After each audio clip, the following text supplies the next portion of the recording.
podcast théorie et rencontre autour de la lithothérapie. Aujourd'hui, je vais vous parler d'un sujet qui n'est pas vraiment de la théorie, mais c'est un sujet très important puisqu'il s'agit de la visualisation. Au cours de nombreuses formations auxquelles j'ai assisté au long de mes soins ou aussi en commentaire, en mail par rapport à tous mes podcasts, j'ai souvent entendu ou lu « Pourquoi je ne peux pas visualiser ?» On m'avait demandé « Est-ce que je suis afantasiste ? Est-ce que c'est parce que j'ai un problème du troisième œil ? Eh bien la vérité n'est pas aussi simple, cela peut venir de nombreuses raisons, cela peut être un problème simplement d'inconscient ou de subconscient qui ne veulent pas aller dans ce que vous voulez rechercher. Cela peut être un manque d'expérience ou d'imagination par rapport à ce que vous voulez visualiser. Cela peut être aussi effectivement un problème du chakra du troisième œil. Il faut savoir que cela peut être aussi le chakra coronal ou encore les chakras à haute vibration. Oui, même pourquoi pas le chakra racine ou simplement de l'alignement de l'ensemble des chakras. Cela peut être aussi que la visualisation n'est pas votre mode de vision. J'y reviendrai après. Et puis, cela peut être enfin un mélange de tout ce que je viens de dire. Ce n'est donc pas si évident que ça. Pour comprendre mieux tout ça, l'idéal c'est de venir à la base.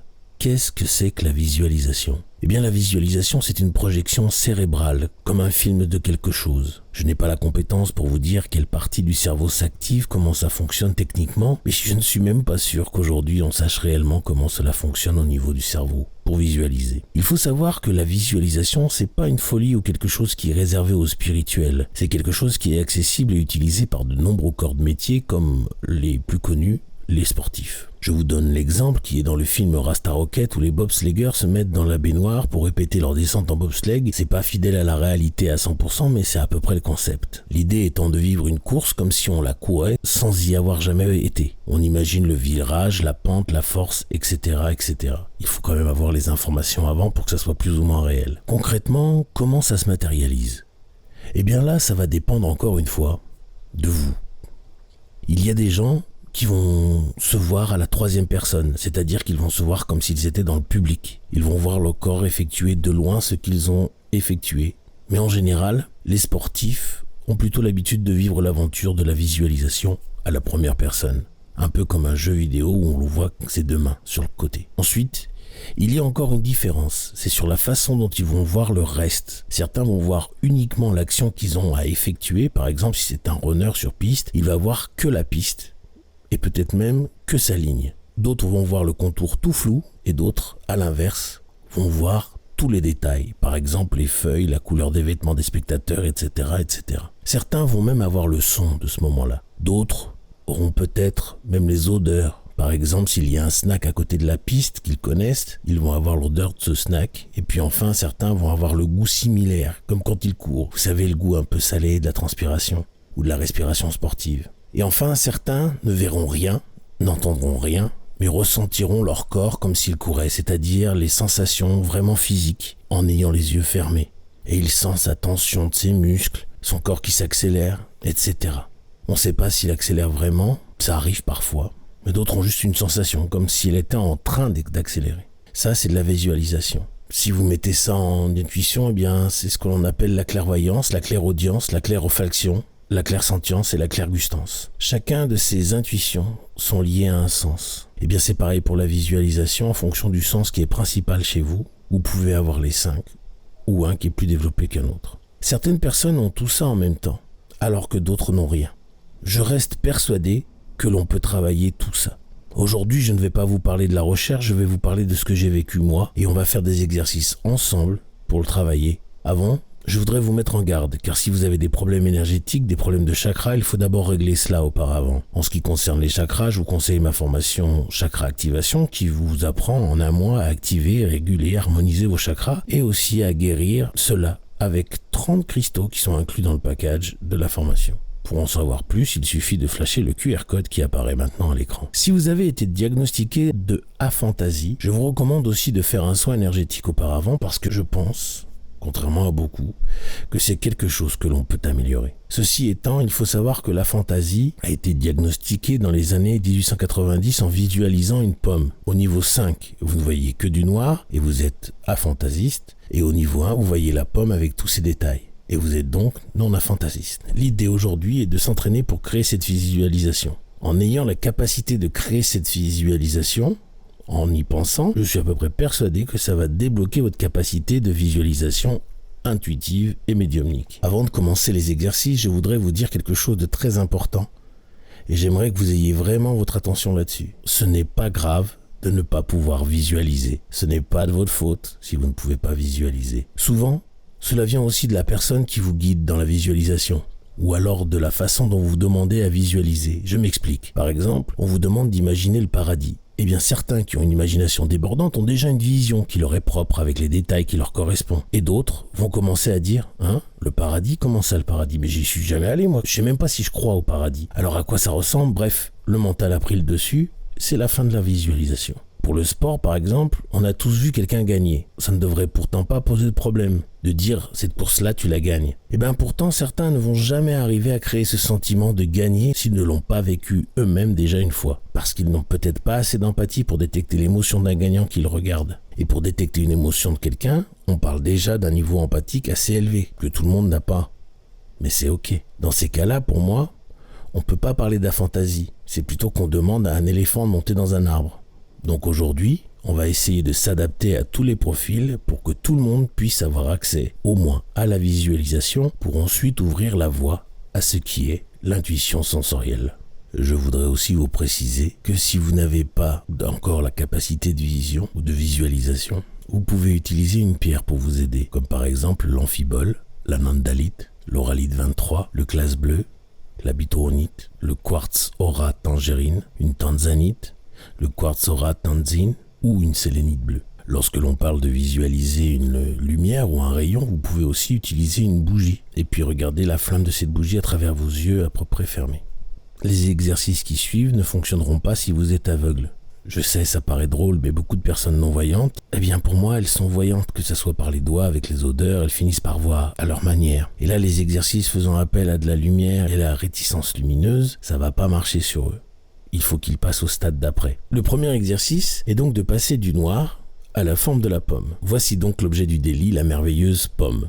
Toute publicité n'est pas admise ici, nous n'allons transformer cette pomme qu'avec une couleur, une pomme blanche sur fond noir. Voilà exactement l'exercice, c'est simple. On va faire ce qui s'appelle une empreinte lumineuse. Une empreinte lumineuse, c'est le concept de vous surexposer à la lumière et quand vous fermez les yeux, vous voyez la lumière.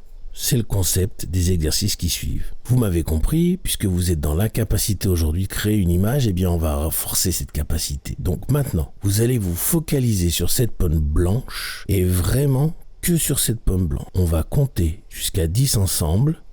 1, 2, 3, 4, 5, 6, 7, 8, 9 et 10. Et maintenant, vous fermez les yeux. Voilà. Votre première visualisation, le cours est terminé. Non, je rigole. Ce que vous voyez maintenant est une persistance lumineuse. Concentrez-vous aux détails de la marge pour que la pomme soit vraiment une pomme et que ça ne soit pas une patate. Vous allez voir, plus vous allez vous concentrer, plus la persistance va partir vite. Mais c'est pas grave. Si c'est comme ça, vous revenez en arrière et vous recommencez. Vous allez faire ça grâce au chapitre que j'ai indiqué dans la vidéo, les petites lignes en bas là. Vous le faites maximum 5 fois parce qu'après, au bout d'un moment, le phénomène de persistance ne fonctionne plus. Si vous avez dépassé les 5 fois, vous faites une pause de 10 minutes au moins. Et sinon, vous revenez demain ou vous recommencez jusqu'à ce qu'à la fin, la pomme soit vraiment comme sur l'écran. Ne déprimez pas. Cela peut prendre plusieurs heures, plusieurs jours, voire plusieurs mois. N'insistez pas non plus pendant trop longtemps. Je préfère que vous reveniez plusieurs fois sur plusieurs jours que d'insister sur une journée. Si vous en êtes là, c'est que vous voyez la pomme blanche, définie correctement par son contour. Et je vous félicite, vous commencez à contrôler la projection. Maintenant, cette pomme, on va baisser le contraste du fond, ça va être gris, et la pomme va être un peu plus grise. De cette manière, la persistance va disparaître. Et nous entrerons dans le vif du sujet de votre première visualisation pour vous souvenir de la forme. Vous allez voir cette pomme rapidement, elle disparaît, vous fermez les yeux et vous allez m'écouter. Commencez à imaginer la forme globale de la pomme, un cercle. Maintenant, voyez le bas de la pomme un petit peu aplati puisqu'elle est posée dessus. En montant maintenant à son sommet, et là aussi elle est bien arrondie. Mais il y a un creux au sommet duquel sort une tige et au bout de la tige, sur la droite, commence un petit trait, il y a une feuille. Et cette feuille, si vous commencez à réfléchir, elle est pleine de stries. Certains d'entre vous ont peut-être déjà la pomme parfaite avec les contours merveilleux. Pour d'autres, il va falloir peut-être travailler encore un peu. Alors, on y va et on pense à ces petites stries qui partent d'en haut à droite et qui montent un peu. Et là, hop, ça redescend. Il y a des petites stries encore et on repart sur la gauche avec les petites stries et on arrive au bout, on passe à gauche. On rejoint le stick du centre et là on attaque la première courbe à gauche. On se souvient pas de comment est la strie. Alors on ouvre rapidement les yeux, on triche une seconde et on referme. Et on descend. On descend, on arrive sur le plat et hop, on remonte sur la courbe à droite et on revient avec la queue de la pomme, le creux et hop, la tige. Encore une fois, vous pouvez tricher un peu avec ce que j'appelle les yeux faire-vert. Les yeux fermés ouverts si vous préférez. La première fois, vous fermez à peine les yeux, puis à chaque fois que vous regardez la vidéo, vous les fermez un peu plus.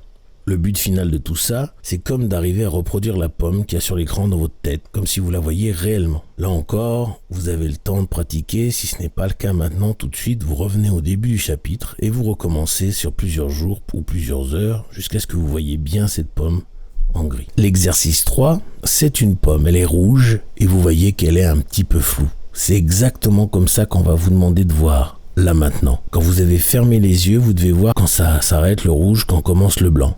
Il y a un petit peu de jaune, il y a un peu de vert et de superposer toutes ces couleurs avec la forme que vous avez en tête. Vous avez appris jusqu'à maintenant avec la visualisation des exercices précédents. Vous voyez bien la pomme avec ses couleurs et elle est faite. Vous fermez les yeux et on recommence. Certains vont commencer par la visualiser par le centre et aller plus loin. Et certains vont faire l'inverse, voir directement une forme globale et puis aller vers les détails. D'autres aussi vont faire un tracé mental, puis enfin d'autres sont en train de manger la pomme. Ils ont déjà le goût, ils ont déjà de la bave qui sort sur le côté des lèvres. C'est pas grave, c'est bien.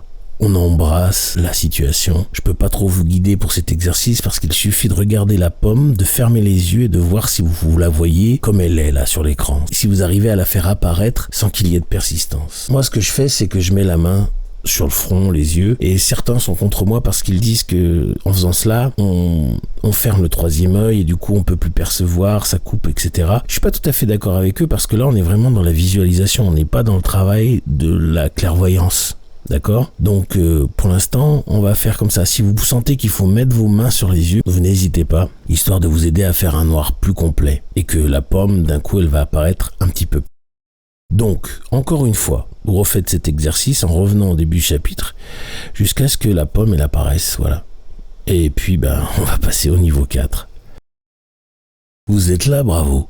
C'est un bon signe. C'est que vous avancez dans la visualisation. Donc, le niveau 4, la photo est parfaite. Vous voyez, on voit les petits points sur la pomme, voilà, vous allez voir, je suis un petit peu allé loin aujourd'hui, donc regardez bien la pomme, certains vont regarder de gauche à droite, certains vont regarder de bas en haut, en diagonale, mais enfin, vous regardez vraiment intensément cette pomme.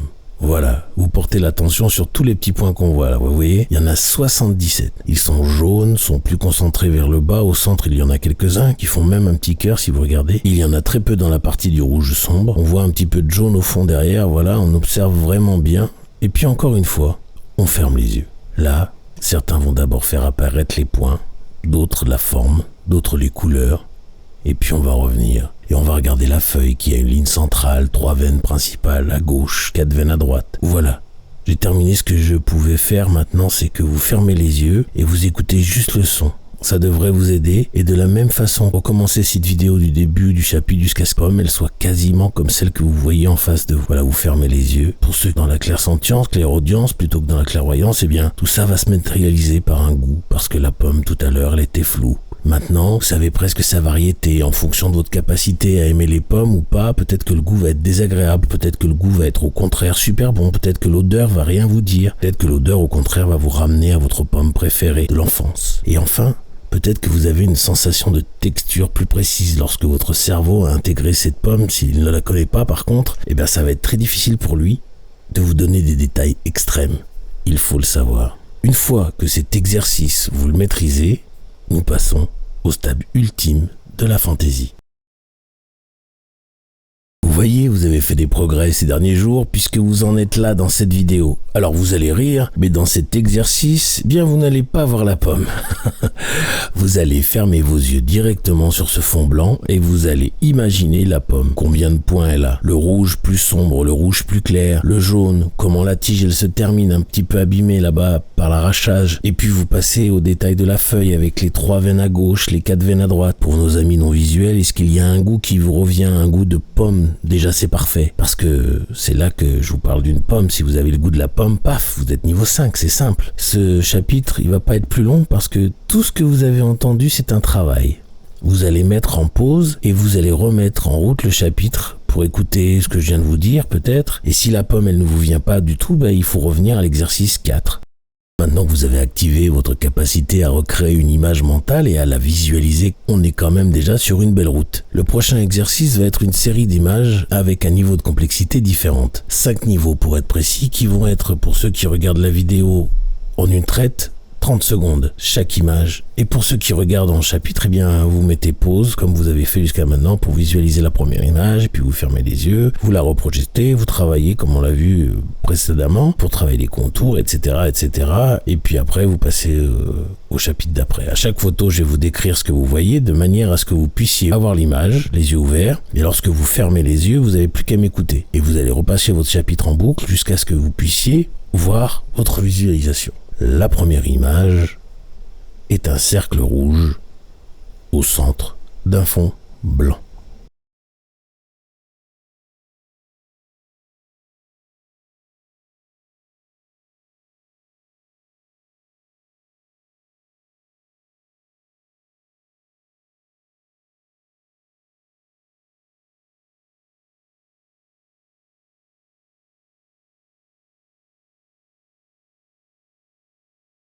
Voici la deuxième image, une tasse bleue céramique sur une table en bois clair. Vous pouvez porter votre attention sur le liseré un petit peu métallique du haut de la tasse. Vous pouvez aussi voir les stries du bois bien horizontales, mais avec quelques veines au milieu un petit peu déformées. Vous pouvez aussi compter le nombre de lattes qui sont au nombre de 3.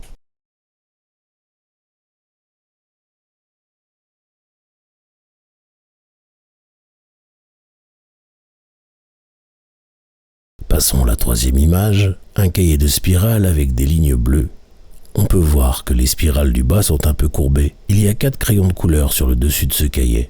Un crayon de couleur jaune, ensuite à sa droite un autre couleur bleu clair, puis un autre crayon de couleur rouge et enfin un dernier crayon de couleur bleu foncé.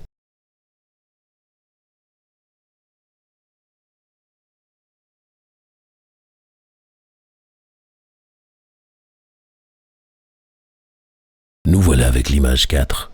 Une coupe blanche avec un liseré marron, une banane bien jaune et des raisins derrière une grappe avec des pépins bien ronds. Il y a aussi une pomme d'une variété un peu spéciale avec un tout petit escargot qu'on va dire, un petit insecte sur la tige. Le bol blanc, il a un liseré marron comme je l'ai dit tout à l'heure sur le rebord et il est posé sur une nappe blanche avec des motifs en fleurs bleues.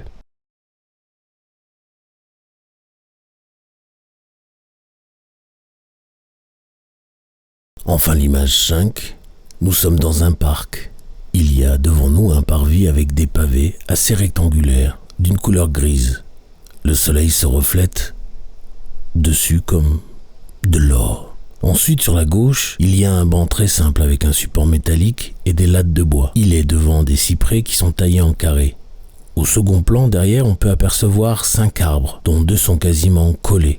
On ne peut pas distinguer vraiment si ce sont des platanes ou des cerisiers, mais derrière ces arbres, il y a un mur blanc, mais aussi un petit peu de pelouse. Voilà, vous avez fait travailler votre visualisation. Maintenant, nous allons refaire ces 5 visualisations sans les images, juste avec le son. Désolé, l'écran va être un petit peu vide. L'idée est de faire ces 5 visualisations. On les fait apparaître, on les fait disparaître et on enchaîne. Comme ça va accélérer la capacité de visualisation. Et on va commencer par fermer les yeux, maintenant. Et puis à imaginer une boule parfaitement ronde de couleur rouge vif avec une surface lisse et brillante.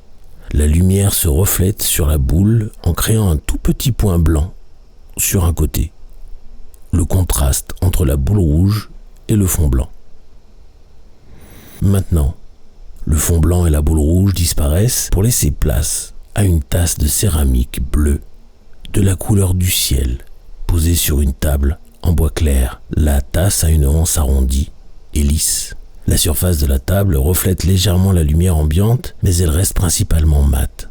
La table en bois présente un léger grain avec des lignes naturelles du bois visibles. L'arrière-plan est neutre, ainsi vous pouvez vous concentrer principalement sur la tasse et la table. On efface tout ça, encore une fois, et vous voyez apparaître devant vous une nappe blanche avec des fleurs bleues, sur laquelle est posée une coupe blanche. Cette coupe a un rebord doré. Elle contient une pomme avec une couleur assez variée, bordeaux-marron, et ces couleurs, elles sont avec des motifs de lignes un peu interrompus. Sur sa tige, vous pouvez apercevoir un petit insecte. Derrière cette pomme se trouve une grappe de raisin vert bien rond. Et puis enfin, à droite de la pomme, et légèrement devant le raisin, trône une banane d'un jaune éclatant et parfait. On efface de nouveau cette image et vous voyez un banc avec des lattes en bois et une structure simple métallique pour supporter ces lattes, mais assez moderne. Derrière ce banc, une haie de cyprès taillée en carré. Devant le banc, un parterre de pavés bien carré que le soleil vient balayer de sa lumière dorée du soir. Au loin, vous apercevez 5 arbres qui pourraient être des platanes ou des cerisiers. Derrière eux, sur la gauche, il y a un mur blanc avec une fenêtre et à droite, de la pelouse. Voilà, vous avez passé tous les niveaux de la visualisation. Si ce n'a pas fonctionné, vous pouvez encore une fois répéter ce chapitre encore et encore jusqu'à ce que l'enchaînement se fasse correctement.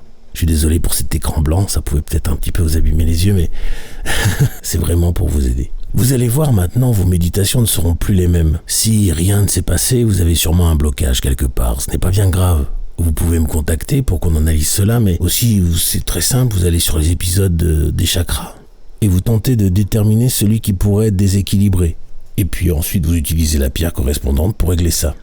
D'ailleurs, puisque je vous parle des chakras, je vous propose une formation qui vous apprend à activer les nouveaux chakras aux vibrations et les chakras secondaires, mais aussi à vous soigner en associant les chakras et les cristaux. Cela s'appelle Chakra Activation. Vous pouvez en savoir plus et y souscrire directement en flashant le QR code qui apparaît à l'écran ou directement sur chakraactivation.com. Je vous remercie d'avoir suivi ce podcast. Posez vos questions en commentaire ou sur vip@mebcrystal.com. N'oubliez pas de liker et partager cette vidéo ainsi que de vous abonner si ce n'est pas déjà fait. Ah, voilà, c'est parfait. Je vous quitte en vous envoyant tout mon amour et en demandant à l'univers de vous baigner dans la meilleure énergie possible.